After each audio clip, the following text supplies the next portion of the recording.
Clive Wearing is an accomplished musician who lost his ability to form new memories when he became sick at the age of 46. While he can remember how to play the piano perfectly, he cannot remember what he ate for breakfast just an hour ago. Sachs, 2007. James Waterton experiences a taste sensation that is associated with the sound of words. His former girlfriend's name tastes like rhubarb. Mundasad, 2013. John Nash was a brilliant mathematician and Nobel Prize winner. However, while he was a professor at MIT, he would tell people that the New York Times contained coded messages from extraterrestrial beings that were intended for him. He also began to hear voices and became suspicious of the people around him. Soon thereafter, Nash was diagnosed with schizophrenia and admitted to a state-run mental institution. O'Connor and Robertson, 2002. Nash was the subject of the 2001 movie A Beautiful Mind. Why did these people have these experiences? How does the human brain work? And what is the connection between the brain's internal processes and people's external behaviors? This textbook will introduce you to various ways that the field of psychology has explored these questions. Mumasa Shek, in the Borges. Humilier. Walevid Far Borges. What are prejudice and discrimination? What is consciousness? The field of psychology explores questions like these. Psychology refers to the scientific study of the mind and behavior. Psychologists use the scientific method to acquire knowledge. To apply the scientific method, a researcher with a question about how or why something happens will propose a tentative explanation, called a hypothesis, to explain the phenomenon. A hypothesis should fit into the context of a scientific theory, which is a broad explanation or group of explanations for some aspect of the natural world that is consistently supported by evidence over time. A theory is the best understanding we have of that part of the natural world. The researcher then makes observations or carries out an experiment to test the validity of the hypothesis. Those results are then published or presented at research conferences so that others can replicate or build on the results. Scientists test that which is perceivable and measurable. For example, the hypothesis that a bird sings because it is happy is not a hypothesis that can be tested, since we have no way to measure the happiness of a bird. We must ask a different question, perhaps about the brain state of the bird, since this can be measured. However, we can ask individuals about whether they sing because they are happy, since they are able to tell us. Thus, psychological science is empirical, based on measurable data. In general, science deals only with matter and energy, that is, those things that can be measured, and it cannot arrive at knowledge about values and morality. This is one reason why our scientific understanding of the mind is so limited, since thoughts, at least as we experience them, are neither matter nor energy. The scientific method is also a form of empiricism. An empirical method for acquiring knowledge is one based on observation, including experimentation, rather than a method based only on forms of logical argument or previous authorities. It was not until the late 1800s that psychology became accepted as its own academic discipline. Before this time, the workings of the mind were considered under the auspices of philosophy. Given that any behavior is, at its roots, biological, some areas of psychology take on aspects of a natural science like biology. No biological organism exists in isolation, and our behavior is influenced by our interactions with others. Therefore, psychology is also a social science. Why study psychology? Often, students take their first psychology course because they are interested in helping others and want to learn more about themselves and why they act the way they do. Sometimes, students take a psychology course because it either satisfies a general education requirement or is required for a program of study such as nursing or pre-med. Many of these students develop such an interest in the area that they go on to declare psychology as their major. As a result, psychology is one of the most popular majors on college campuses across the United States. Johnson and Lubin, 2011. A number of well-known individuals were psychology majors. Just a few famous names on this list are Facebook's creator Mark Zuckerberg, television personality and political satirist Jon Stewart, actress Natalie Portman, and filmmaker Wes Craven, Hallinan, 2011. About 6% of all bachelor degrees granted in the United States are in the discipline of psychology, U.S. Department of Education, 2016. An education in psychology is valuable for a number of reasons. Psychology students hone critical thinking skills and are trained in the use of the scientific method. Critical thinking is the active application of a set of skills to information for the understanding and evaluation of that information. The evaluation of information, assessing its reliability and usefulness, is an important skill in a world full of competing facts, many of which are designed to be misleading. For example, critical thinking involves maintaining an attitude of skepticism, recognizing internal biases, making use of logical thinking, asking appropriate questions, and making observations. Psychology students also can develop better communication skills during the course of their undergraduate coursework, American Psychological Association, 2011. Together, these factors increase students' scientific literacy and prepare students to critically evaluate the various sources of information they encounter. In addition to these broad-based skills, psychology students come to understand the complex factors that shape one's behavior. They appreciate the interaction of our biology, our environment, and our experiences in determining who we are and how we will behave. They learn about basic principles that guide how we think and behave, and they come to recognize the tremendous diversity that exists across individuals and across cultural boundaries. American Psychological Association, 2011. Learning objectives. By the end of this section, you will be able to understand the importance of Wundt and James in the development of psychology, appreciate Freud's influence on psychology, understand the basic tenets of Gestalt psychology, appreciate the important role that behaviorism played in psychology's history, understand basic tenets of humanism, understand how the cognitive revolution shifted psychology's focus back to the mind. Psychology is a relatively young science, with its experimental roots in the 19th century compared, for example, to human physiology, which dates much earlier. As mentioned, anyone interested in exploring issues related to the mind generally did so in a philosophical context prior to the 19th century. Two 19th century scholars, Wilhelm Wundt and William James, are generally credited as being the founders of psychology as a science and academic discipline that was distinct from philosophy. This section will provide an overview of the shifts in paradigms that have influenced psychology from Wundt and James through today. Wundt and Structuralism. Wilhelm Wundt, 1832 to 1920, was a German scientist who was the first person to be referred to as a psychologist. His famous book entitled Principles of Physiological Psychology was published in 1873. Wundt viewed psychology as a scientific study of conscious experience, and he believed that the goal of psychology was to identify components of consciousness and how those components combine to result in our conscious experience.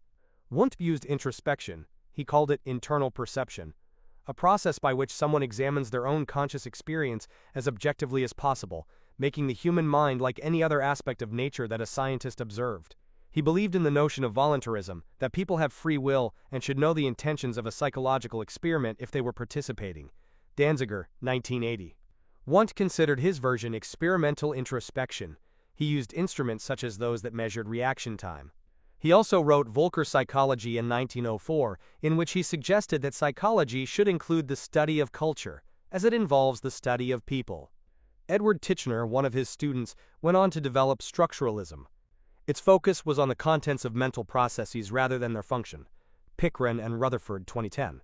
Wundt established his psychology laboratory at the University at Leipzig in 1879, Figure 1.2. In this laboratory, Wundt and his students conducted experiments on, for example, reaction times. A subject, sometimes in a room isolated from the scientist, would receive a stimulus, such as a light, image, or sound. The subject's reaction to the stimulus would be to push a button, and an apparatus would record the time to reaction. Wundt could measure reaction time to 1/1000th of a second. Nicolas and Ferron, 1999. However, despite his efforts to train individuals in the process of introspection, this process remained highly subjective, and there was very little agreement between individuals. Functionalism.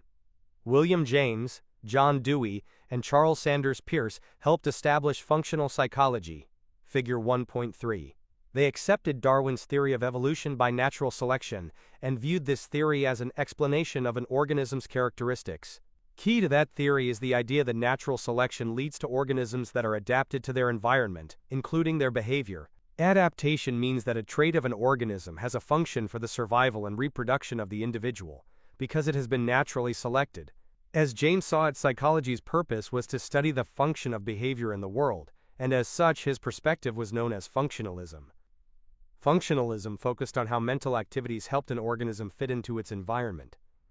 Functionalism has a second, more subtle meaning, in that functionalists were more interested in the operation of the whole mind, rather than of its individual parts, which were the focus of structuralism.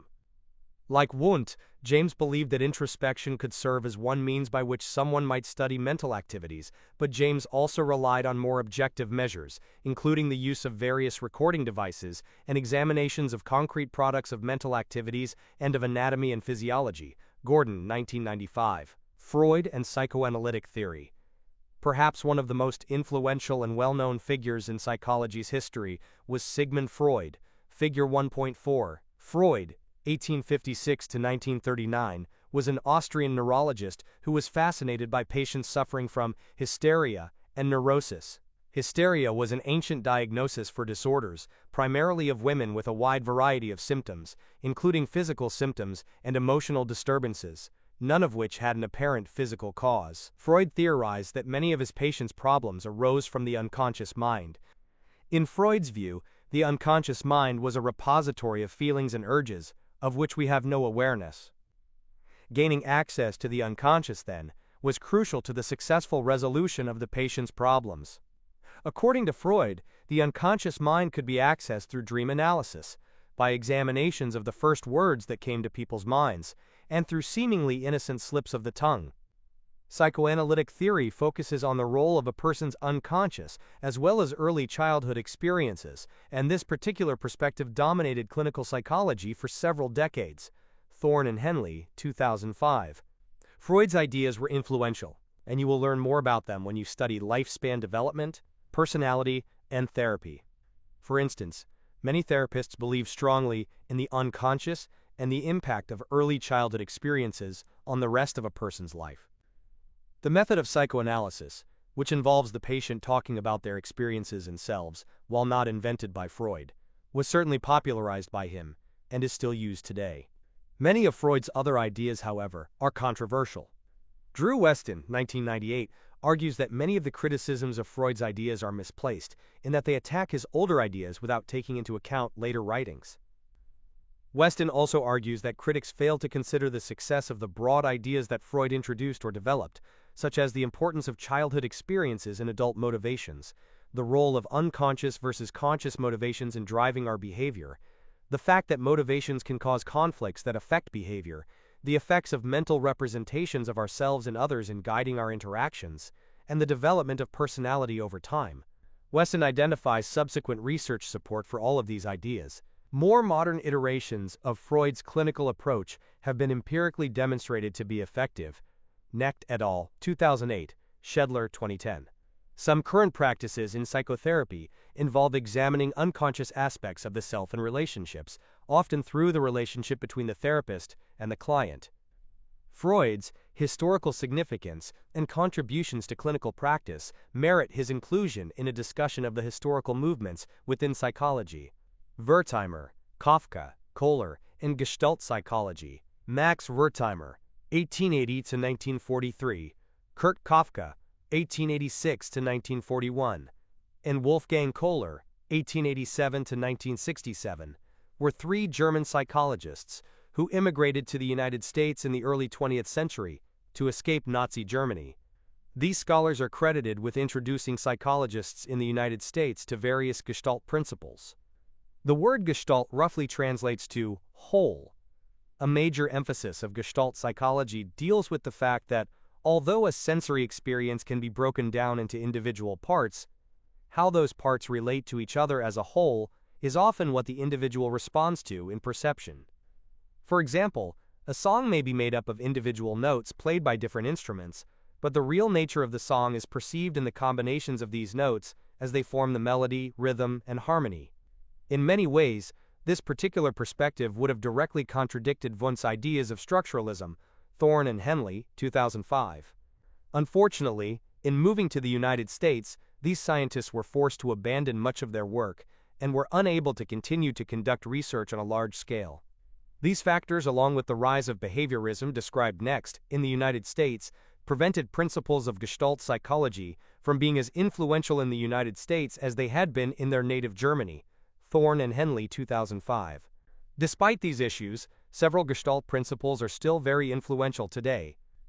Considering the human individual as a whole, rather than as a sum of individually measured parts, became an important foundation in humanistic theory late in the century. The ideas of Gestalt have continued to influence research on sensation and perception. Structuralism, Freud, and the Gestalt psychologists were all concerned in one way or another with describing and understanding inner experience.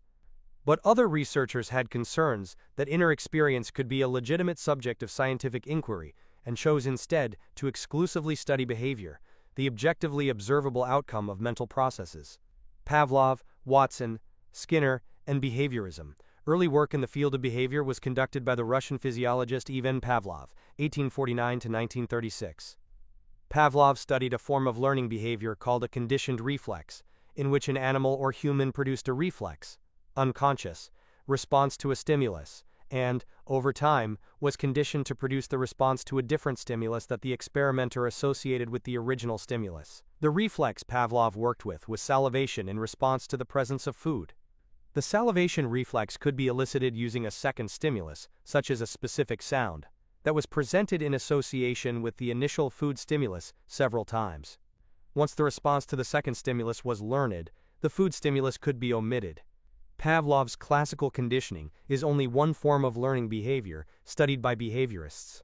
John B. Watson, 1878 to 1958, was an influential American psychologist whose most famous work occurred during the early 20th century at Johns Hopkins University, Figure 1.5. While Wundt and James were concerned with understanding conscious experience, Watson thought that the study of consciousness was flawed. Because he believed that objective analysis of the mind was impossible, Watson preferred to focus directly on observable behavior and try to bring that behavior under control. Watson was a major proponent of shifting the focus of psychology from the mind to behavior, and this approach of observing and controlling behavior came to be known as behaviorism. A major object of study by behaviorists was learned behavior and its interaction with inborn qualities of the organism. Behaviorism commonly used animals in experiments under the assumption that what was learned using animal models could, to some degree, be applied to human behavior. Indeed, Tolman, 1938, stated, "I believe that everything important in psychology, except such matters as involve society and words, can be investigated in essence through the continued experimental and theoretical analysis of the determiners of rat behavior at a choice point in a maze." Behaviorism dominated experimental psychology for several decades, and its influence can still be felt today. Thorne and Henley, 2005. Behaviorism is largely responsible for establishing psychology as a scientific discipline through its objective methods, and especially experimentation. In addition, it is used in behavioral and cognitive behavioral therapy. Behavior modification is commonly used in classroom settings. Behaviorism has also led to research on environmental influences on human behavior. B.F. Skinner, 1904 to 1990, was an American psychologist, Figure 1.6. Like Watson, Skinner was a behaviorist, and he concentrated on how behavior was affected by its consequences. Therefore, Skinner spoke of reinforcement and punishment as major factors in driving behavior. As a part of his research, Skinner developed a chamber that allowed the careful study of the principles of modifying behavior through reinforcement and punishment. This device, known as an operant conditioning chamber, or more familiarly a Skinner box, has remained a crucial resource for researchers studying behavior. Thorne and Henley, 2005. The Skinner box is a chamber that isolates the subject from the external environment and has a behavior indicator such as a lever or a button. When the animal pushes the button or lever, the box is able to deliver a positive reinforcement of the behavior, such as food, or a punishment, such as a noise. Skinner's focus on positive and negative reinforcement of learned behaviors had a lasting influence in psychology that has waned somewhat since the growth of research in cognitive psychology. Despite this, conditioned learning is still used in human behavioral modification. Greengrass, 2004, Maslow, Rogers, and Humanism. During the early 20th century, American psychology was dominated by behaviorism and psychoanalysis. However, some psychologists were uncomfortable with what they viewed as limited perspectives being so influential to the field. They objected to the pessimism and determinism, all actions driven by the unconscious, of Freud. They also disliked the reductionism, or simplifying nature, of behaviorism. Behaviorism is also deterministic at its core, because it sees human behavior as entirely determined by a combination of genetics and environment. Some psychologists began to form their own ideas that emphasize personal control, intentionality, and a true predisposition for good as important for our self-concept and our behavior. Thus, humanism emerged. Humanism is a perspective within psychology that emphasizes the potential for good that is innate to all humans. Two of the most well-known proponents of humanistic psychology are Abraham Maslow and Carl Rogers, O'Hara, M.D. Abraham Maslow, 1908 to 1970, was an American psychologist who is best known for proposing a hierarchy of human needs in motivating behavior, Figure 1.7. Although this concept will be discussed in more detail in a later chapter, a brief overview will be provided here. Maslow asserted that so long as basic needs necessary for survival were met, e.g., food, water, shelter, higher-level needs, e.g., social needs, would begin to motivate behavior. According to Maslow, the highest-level needs relate to self-actualization, a process by which we achieve our full potential. Obviously, the focus on the positive aspects of human nature that are characteristic of the humanistic perspective is evident. Thorne and Henley, 2005. Humanistic psychologists rejected, on principle, the research approach based on reductionist experimentation in the tradition of the physical and biological sciences because it missed the whole human being. Beginning with Maslow and Rogers, there was an insistence on a humanistic research program. This program has been largely qualitative, not measurement-based, but there exist a number of quantitative research strains within humanistic psychology, including research on happiness, self-concept, meditation, and the outcomes of humanistic psychotherapy. Friedman, 2008. Carl Rogers, 1902 to 1987, was also an American psychologist who, like Maslow, emphasized the potential for good that exists within all people. Figure 1.8. Rogers used a therapeutic technique known as client-centered therapy in helping his clients deal with problematic issues that resulted in their seeking psychotherapy. Unlike a psychoanalytic approach in which the therapist plays an important role in interpreting what conscious behavior reveals about the unconscious mind, client-centered therapy involves the patient taking a lead role in the therapy session. Rogers believed that a therapist needed to display three features to maximize the effectiveness of this particular approach: unconditional positive regard, genuineness, and empathy. Unconditional positive regard refers to the fact that the therapist accepts their client for who they are, no matter what they might say. Provided these factors, Rogers believed that people were more than capable of dealing with and working through their own issues. Thorne and Henley, 2005. Humanism has been influential to psychology as a whole. Both Maslow and Rogers are well-known names among students of psychology. You will read more about both later in this text, and their ideas have influenced many scholars. Furthermore, Rogers' client-centered approach to therapy is still commonly used in psychotherapeutic settings today. O'Hara, M.D., The Cognitive Revolution.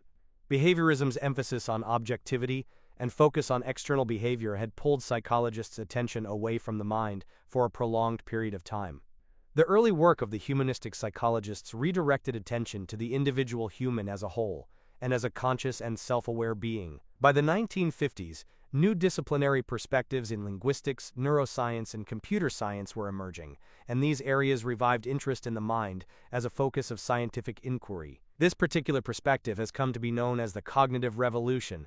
Miller, 2003. By 1967, Ulrich Neisser published the first textbook, entitled Cognitive Psychology, which served as a core text in cognitive psychology courses around the country. Thorne and Henley, 2005. Although no one person is entirely responsible for starting the cognitive revolution, Noam Chomsky was very influential in the early days of this movement. Figure 1.9. Chomsky, 1928, an American linguist, was dissatisfied with the influence that behaviorism had had on psychology.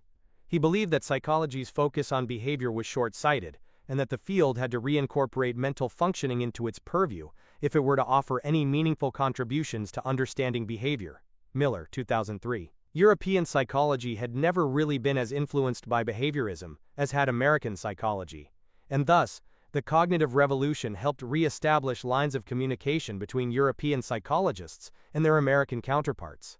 Furthermore, psychologists began to cooperate with scientists in other fields, like anthropology, linguistics, computer science, and neuroscience, among others. This interdisciplinary approach often was referred to as the cognitive sciences, and the influence and prominence of this particular perspective resonates in modern-day psychology. Miller, 2003. Dig deeper. Feminist psychology. The science of psychology has had an impact on human well-being, both positive and negative. The dominant influence of Western, white, and male academics in the early history of psychology meant that psychology developed with the biases inherent in those individuals, which often had negative consequences for members of society who were not white or male. Women, members of ethnic minorities in both the United States and other countries, and individuals with sexual orientations other than straight, had difficulties entering the field of psychology and therefore influencing its development. They also suffered from the attitudes of white male psychologists, who were not immune to the non-scientific attitudes prevalent in the society in which they developed and worked. Until the 1960s, the science of psychology was largely a womanless psychology, Crawford and Marichek, 1989, meaning that few women were able to practice psychology, so they had little influence on what was studied. In addition, the experimental subjects of psychology were mostly men, which resulted from underlying assumptions that gender had no influence on psychology and that women were not of sufficient interest to study. An article by Naomi Weisstein, first published in 1968, Weisstein, 1993, stimulated a feminist revolution in psychology by presenting a critique of psychology as a science. She also specifically criticized male psychologists for constructing the psychology of women entirely out of their own cultural biases and without careful experimental tests to verify any of their characterizations of women.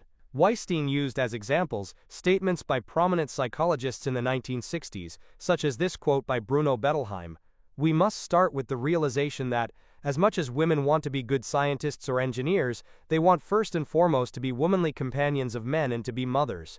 Weisstein's critique formed the foundation for the subsequent development of a feminist psychology that attempted to be free of the influence of male cultural biases on our knowledge of the psychology of women. Crawford and Marichek, 1989, identify several feminist approaches to psychology that can be described as feminist psychology. These include re-evaluating and discovering the contributions of women to the history of psychology, studying psychological gender differences, and questioning the male bias present across the practice of the scientific approach to knowledge. Multicultural and cross-cultural psychology. Culture impacts individuals, groups, and society.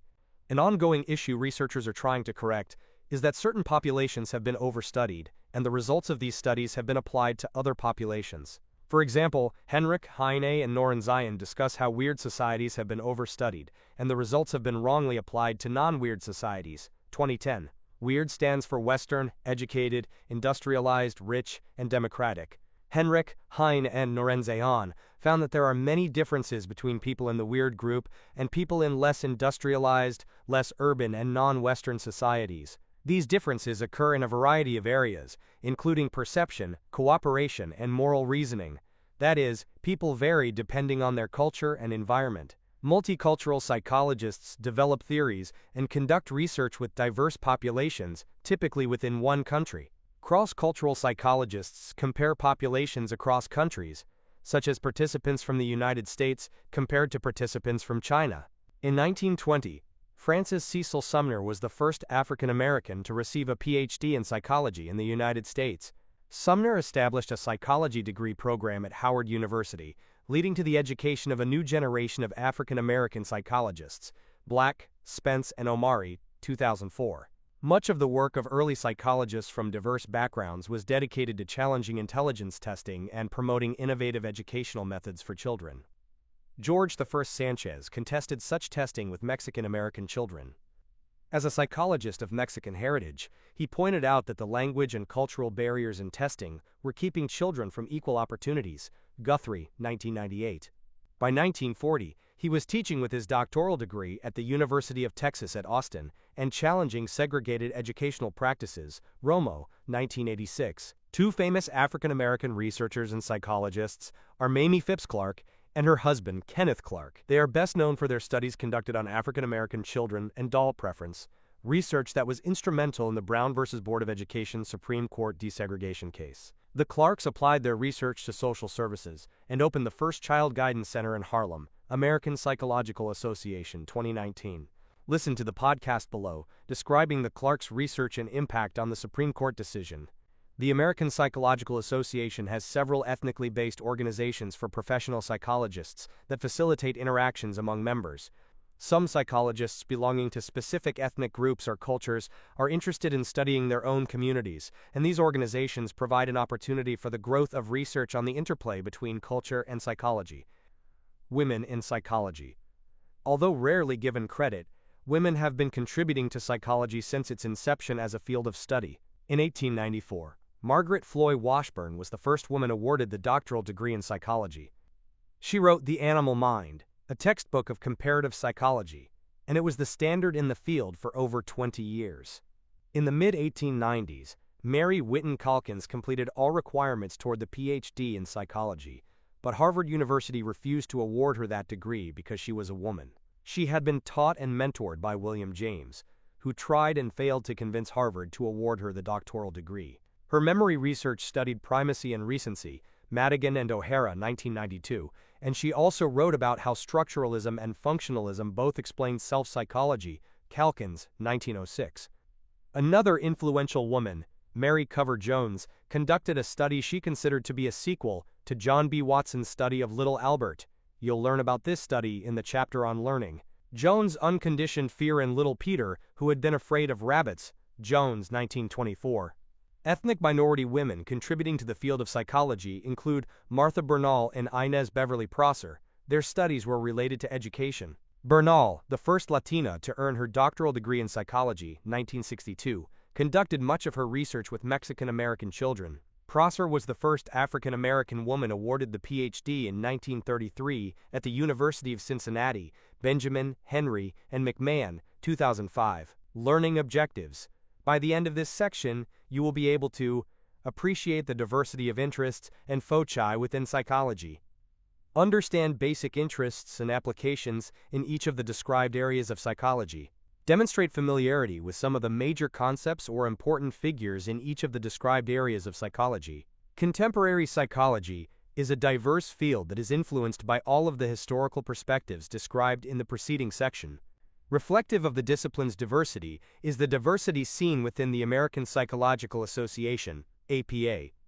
The APA is a professional organization representing psychologists in the United States. The APA is the largest organization of psychologists in the world, and its mission is to advance and disseminate psychological knowledge for the betterment of people. There are 54 divisions within the APA, representing a wide variety of specialties that range from societies for the psychology of religion and spirituality, to exercise and sports psychology, to behavioral neuroscience and comparative psychology.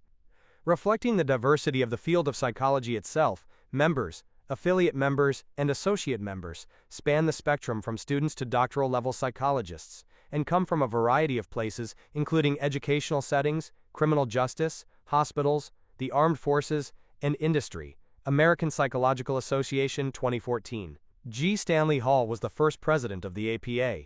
Before he earned his doctoral degree, he was an adjunct instructor at Wilberforce University, a historically black college/university, HBCU, while serving as faculty at Antioch College. Hall went on to work under William James, earning his Ph.D. Eventually, he became the first president of Clark University in Massachusetts when it was founded. Pickren and Rutherford, 2010.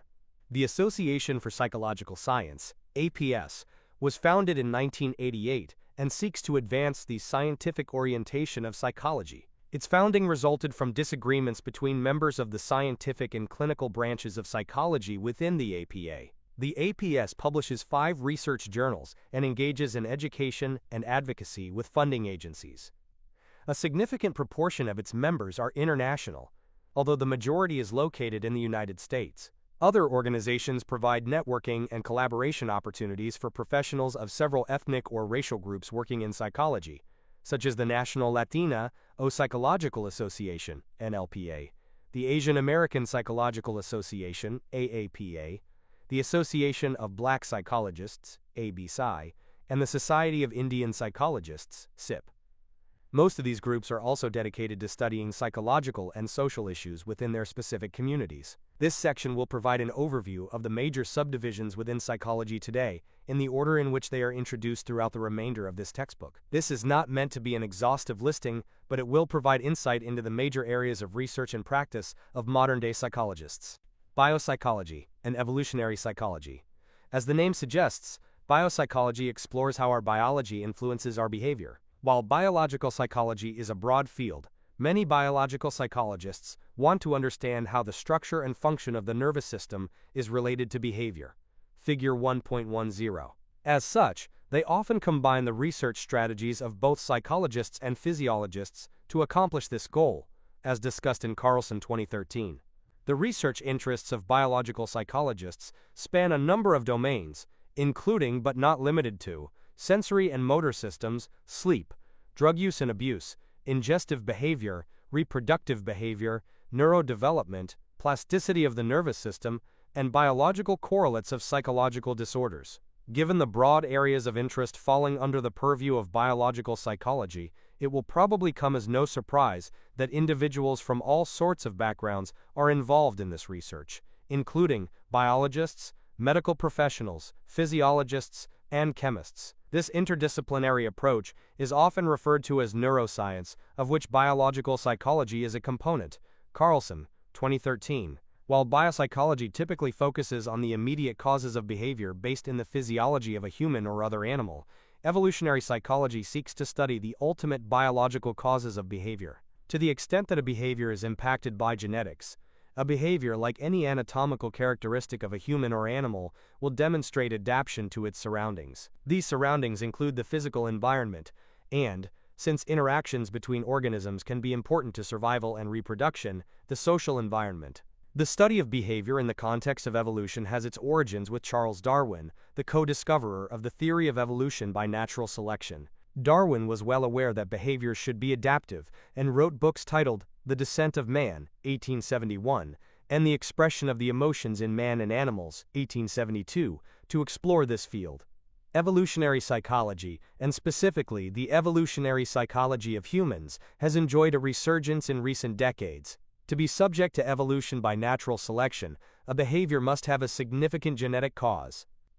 In general, we expect all human cultures to express a behavior if it is caused genetically, since the genetic differences among human groups are small.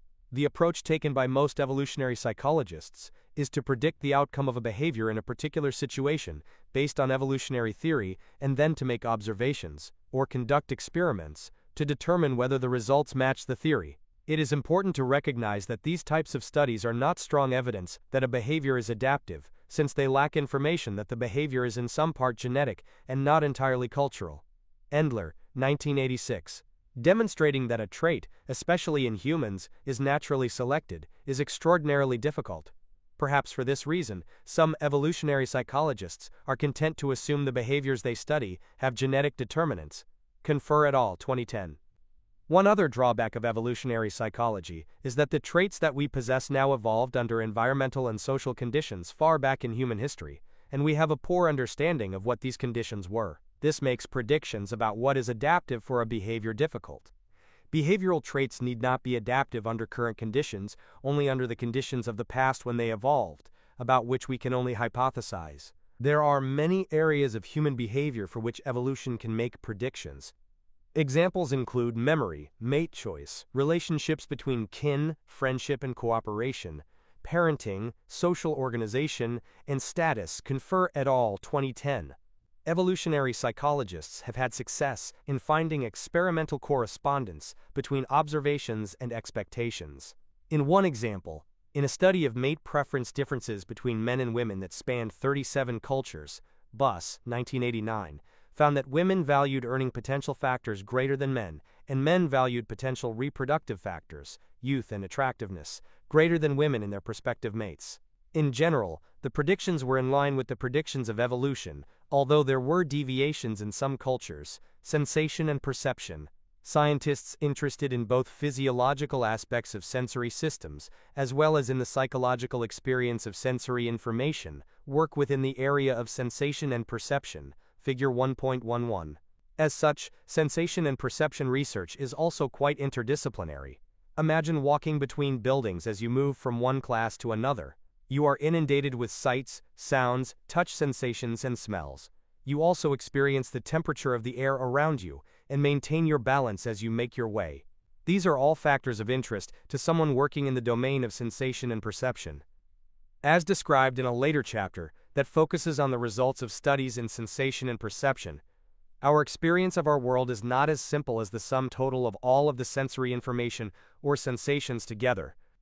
Rather, our experience or perception is complex and is influenced by where we focus our attention, our previous experiences, and even our cultural backgrounds. Cognitive psychology.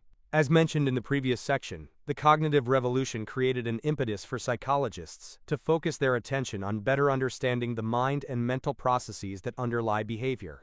Thus, cognitive psychology is the area of psychology that focuses on studying cognitions, or thoughts, and their relationship to our experiences and our actions. Like biological psychology, cognitive psychology is broad in its scope and often involves collaborations among people from a diverse range of disciplinary backgrounds. This has led some to coin the term cognitive science to describe the interdisciplinary nature of this area of research. Miller, 2003. Cognitive psychologists have research interests that span a spectrum of topics, ranging from attention to problem solving to language to memory. The approaches used in studying these topics are equally diverse. Given such diversity, cognitive psychology is not captured in one chapter of this text per se. Rather, various concepts related to cognitive psychology will be covered in relevant portions of the chapters in this text on sensation and perception, thinking and intelligence, memory, lifespan development, social psychology and therapy. Developmental psychology. Developmental psychology is the scientific study of development across a lifespan. Developmental psychologists are interested in processes related to physical maturation. However, their focus is not limited to the physical changes associated with aging, as they also focus on changes in cognitive skills, moral reasoning, social behavior, and other psychological attributes. Early developmental psychologists focus primarily on changes that occurred through reaching adulthood, providing enormous insight into the differences in physical, cognitive, and social capacities that exist between very young children and adults. For instance, research by Jean Piaget, Figure 1.12, demonstrated that very young children do not demonstrate object permanence. Object permanence refers to the understanding that physical things continue to exist, even if they are hidden from us. If you were to show an adult a toy, and then hide it behind a curtain, the adult knows that the toy still exists. However, very young infants act as if a hidden object no longer exists. The age at which object permanence is achieved is somewhat controversial. Munakata, McClelland, Johnson, and Siegler, 1997. While Piaget was focused on cognitive changes during infancy and childhood, as we move to adulthood, there is an increasing interest in extending research into the changes that occur much later in life. This may be reflective of changing population demographics of developed nations as a whole. As more and more people live longer lives, the number of people of advanced age will continue to increase. Indeed, it is estimated that there were just over 40 million people aged 65 or older living in the United States in 2010. However, by 2020, this number is expected to increase to about 55 million. By the year 2050, it is estimated that nearly 90 million people in this country will be 65 or older. Department of Health and Human Services, ND. Personality psychology. Personality psychology focuses on patterns of thoughts and behaviors that make each individual unique. Several individuals, e.g., Freud and Maslow, that we have already discussed in our historical overview of psychology, and the American psychologist Gordon Allport, contributed to early theories of personality. These early theorists attempted to explain how an individual's personality develops from their given perspective. For example, Freud proposed that personality arose as conflicts between the conscious and unconscious parts of the mind were carried out over the lifespan. Specifically, Freud theorized that an individual went through various psychosexual stages of development. According to Freud, adult personality would result from the resolution of various conflicts that centered on the migration of erogenous or sexual pleasure-producing zones from the oral mouth to the anus to the phallus to the genitals. Like many of Freud's theories, this particular idea was controversial and did not lend itself to experimental tests. Person, 1980. More recently, the study of personality has taken on a more quantitative approach. Rather than explaining how personality arises, research is focused on identifying personality traits, measuring these traits, and determining how these traits interact in a particular context to determine how a person will behave in any given situation. Personality traits are relatively consistent patterns of thought and behavior, and many have proposed that 5 trait dimensions are sufficient to capture the variations in personality seen across individuals. These 5 dimensions are known as the Big Five, or the 5-factor model, and include dimensions of conscientiousness, agreeableness, neuroticism, openness, and extroversion, figure 1.13. Each of these traits has been demonstrated to be relatively stable over the lifespan, e.g., Rantanen, Metzapelto, Felt, Pulkkinen, and Coco 2007, Solds and Vaillant 1999, McRae and Costa 2008, and is influenced by genetics, e.g., Zhang, Livesley, and Vernon 1996. Social psychology. Social psychology focuses on how we interact with and relate to others. Social psychologists conduct research on a wide variety of topics that include differences in how we explain our own behavior versus how we explain the behaviors of others, prejudice and attraction, and how we resolve interpersonal conflicts. Social psychologists have also sought to determine how being among other people changes our own behavior and patterns of thinking. There are many interesting examples of social psychological research, and you will read about many of these in a later chapter of this textbook. Until then, you will be introduced to one of the most controversial psychological studies ever conducted. Stanley Milgram was an American social psychologist who is most famous for research that he conducted on obedience. After the Holocaust, in 1961, a Nazi war criminal, Adolf Eichmann, who was accused of committing mass atrocities, was put on trial. Many people wondered how German soldiers were capable of torturing prisoners in concentration camps, and they were unsatisfied with the excuses given by soldiers that they were simply following orders. At the time, most psychologists agreed that few people would be willing to inflict such extraordinary pain and suffering simply because they were obeying orders. Milgram decided to conduct research to determine whether or not this was true. Figure 1.14. As you will read later in the text, Milgram found that nearly 2/3 of his participants were willing to deliver what they believed to be lethal shocks to another person, simply because they were instructed to do so by an authority figure, in this case, a man dressed in a lab coat. This was in spite of the fact that participants received payment for simply showing up for the research study, and could have chosen not to inflict pain or more serious consequences on another person by withdrawing from the study. No one was actually hurt or harmed in any way. Milgram's experiment was a clever ruse that took advantage of research confederates, those who pretend to be participants in a research study, who are actually working for the researcher and have clear specific directions on how to behave during the research study. Hock, 2009. Milgram's and other studies that involve deception and potential emotional harm to study participants catalyzed the development of ethical guidelines for conducting psychological research that discourage the use of deception of research subjects, unless it can be argued not to cause harm and, in general, requiring informed consent of participants. Industrial Organizational Psychology. Industrial Organizational Psychology, IO psychology, is a subfield of psychology that applies psychological theories, principles, and research findings in industrial and organizational settings. IO psychologists are often involved in issues related to personnel management, organizational structure, and workplace environment. Businesses often seek the aid of IO psychologists to make the best hiring decisions, as well as to create an environment that results in high levels of employee productivity and efficiency. In addition to its applied nature, IO psychology also involves conducting scientific research on behavior within IO settings. Riggio, 2013. Health psychology. Health psychology focuses on how health is affected by the interaction of biological, psychological, and socio-cultural factors. This particular approach is known as the biopsychosocial model, figure 1.15. Health psychologists are interested in helping individuals achieve better health through public policy, education, intervention, and research. Health psychologists might conduct research that explores the relationship between one's genetic makeup, patterns of behavior, relationships, psychological stress, and health. They may research effective ways to motivate people to address patterns of behavior that contribute to poorer health. McDonald, 2013. Sport and exercise psychology. Researchers in sport and exercise psychology study the psychological aspects of sport performance, including motivation and performance anxiety, and the effects of sport on mental and emotional well-being. Research is also conducted on similar topics as they relate to physical exercise in general.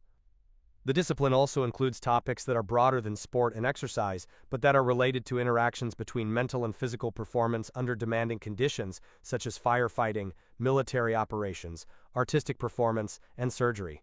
Clinical psychology. Clinical psychology is the area of psychology that focuses on the diagnosis and treatment of psychological disorders and other problematic patterns of behavior. As such, it is generally considered to be a more applied area within psychology. However, some clinicians are also actively engaged in scientific research. Counseling psychology is a similar discipline that focuses on emotional, social, vocational, and health-related outcomes in individuals who are considered psychologically healthy. As mentioned earlier, both Freud and Rogers provided perspectives that have been influential in shaping how clinicians interact with people seeking psychotherapy. While aspects of the psychoanalytic theory are still found among some of today's therapists who are trained from a psychodynamic perspective, Rogers' ideas about client-centered therapy have been especially influential in shaping how many clinicians operate. Furthermore, both behaviorism and the cognitive revolution have shaped clinical practice in the forms of behavioral therapy, cognitive therapy, and cognitive behavioral therapy, Figure 1.16. Issues related to the diagnosis and treatment of psychological disorders and problematic patterns of behavior will be discussed in detail in later chapters of this textbook. By far, this is the area of psychology that receives the most attention in popular media, and many people mistakenly assume that all psychology is clinical psychology. Forensic psychology. Forensic psychology is a branch of psychology that deals with questions of psychology as they arise in the context of the justice system. For example, forensic psychologists and forensic psychiatrists will assess a person's competency to stand trial, assess the state of mind of a defendant, act as consultants on child custody cases, consult on sentencing and treatment recommendations, and advise on issues such as eyewitness testimony and children's testimony. American Board of Forensic Psychology 2014. In these capacities, they will typically act as expert witnesses, called by either side in a court case to provide their research or experience-based opinions. As expert witnesses, forensic psychologists must have a good understanding of the law and provide information in the context of the legal system rather than just within the realm of psychology. Forensic psychologists are also used in the jury selection process and witness preparation. They may also be involved in providing psychological treatment within the criminal justice system. Criminal profilers are a relatively small proportion of psychologists that act as consultants to law enforcement, learning objectives. By the end of this section, you will be able to understand educational requirements for careers in academic settings, understand the demands of a career in an academic setting, understand career options outside of academic settings. Psychologists can work in many different places doing many different things.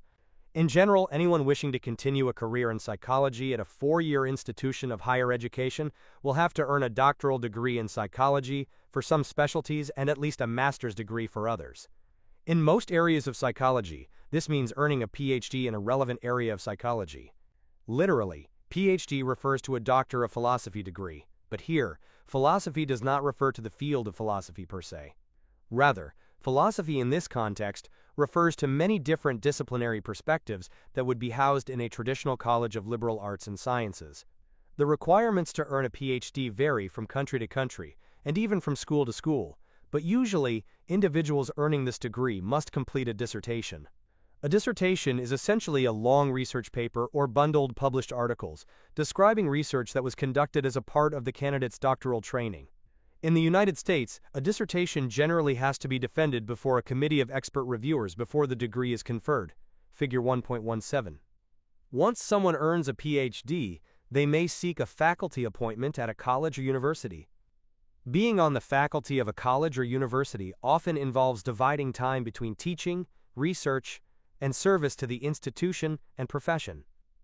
The amount of time spent on each of these primary responsibilities varies dramatically from school to school, and it is not uncommon for faculty to move from place to place in search of the best personal fit among various academic environments. The previous section detailed some of the major areas that are commonly represented in psychology departments around the country. Thus, depending on the training received, an individual could be anything from a biological psychologist to a clinical psychologist in an academic setting. Figure 1.18. Other careers in academic settings.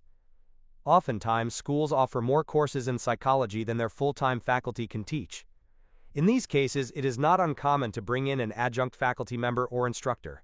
Adjunct faculty members and instructors usually have an advanced degree in psychology, but they often have primary careers outside of academia and serve in this role as a secondary job. Alternatively, they may not hold the doctoral degree required by most four-year institutions and use these opportunities to gain experience in teaching. Furthermore, many two-year colleges and schools need faculty to teach their courses in psychology. In general, many of the people who pursue careers at these institutions have master's degrees in psychology, although some PhDs make careers at these institutions as well. Some people earning PhDs may enjoy research in an academic setting. However, they may not be interested in teaching. These individuals might take on faculty positions that are exclusively devoted to conducting research. This type of position would be more likely an option at large, research-focused universities. In some areas in psychology, it is common for individuals who have recently earned their PhD to seek out positions in postdoctoral training programs that are available before going on to serve as faculty. In most cases, young scientists will complete one or two postdoctoral programs before applying for a full-time faculty position. Postdoctoral training programs allow young scientists to further develop their research programs and broaden their research skills under the supervision of other professionals in the field. Career options outside of academic settings. Individuals who wish to become practicing clinical psychologists have another option for earning a doctoral degree, which is known as a PsyD. A PsyD is a Doctor of Psychology degree that is increasingly popular among individuals interested in pursuing careers in clinical psychology. PsyD programs generally place less emphasis on research-oriented skills and focus more on application of psychological principles in the clinical context, Norcross and Castle, 2002. Regardless of whether earning a PhD or SYD, in most states, an individual wishing to practice as a licensed clinical or counseling psychologist may complete postdoctoral work under the supervision of a licensed psychologist. Within the last few years, however, several states have begun to remove this requirement, which would allow people to get an earlier start in their careers. Muncie, 2009. After an individual has met the state requirements, their credentials are evaluated to determine whether they can sit for the licensure exam. Only individuals that pass this exam can call themselves licensed clinical or counseling psychologists, Norcross, ND. Licensed clinical or counseling psychologists can then work in a number of settings, ranging from private clinical practice to hospital settings. It should be noted that clinical psychologists and psychiatrists do different things and receive different types of education. While both can conduct therapy and counseling, clinical psychologists have a PhD or a PsyD, whereas psychiatrists have a Doctor of Medicine degree, MD. As such, licensed clinical psychologists can administer and interpret psychological tests, while psychiatrists can prescribe medications. Individuals earning a PhD can work in a variety of settings, depending on their areas of specialization. For example, someone trained as a biopsychologist might work in a pharmaceutical company to help test the efficacy of a new drug. Someone with a clinical background might become a forensic psychologist and work within the legal system to make recommendations during criminal trials and parole hearings, or serve as an expert in a court case. While earning a doctoral degree in psychology is a lengthy process, usually taking between 5 to 6 years of graduate study, DeAngelis 2010, there are a number of careers that can be attained with a master's degree in psychology. People who wish to provide psychotherapy can become licensed to serve as various types of professional counselors, Hoffman 2012. Relevant master's degrees are also sufficient for individuals seeking careers as school psychologists, National Association of School Psychologists, ND. In some capacities related to sports psychology, American Psychological Association 2014, or as consultants in various industrial settings, Landers, 2011, June 14. Undergraduate coursework in psychology may be applicable to other careers such as psychiatric social work or psychiatric nursing, where assessments and therapy may be a part of the job. As mentioned in the opening section of this chapter, an undergraduate education in psychology is associated with a knowledge base and skill set that many employers find quite attractive. It should come as no surprise, then, that individuals earning bachelor's degrees in psychology find themselves in a number of different careers, as shown in Table 1.1. Examples of a few such careers can involve serving as case managers, working in sales, working in human resource departments, and teaching in high schools. The rapidly growing realm of healthcare professions is another field in which an education in psychology is helpful and sometimes required. For example, the medical college admission test (MCAT) exam that people must take to be admitted to medical school now includes a section on the psychological foundations of behavior.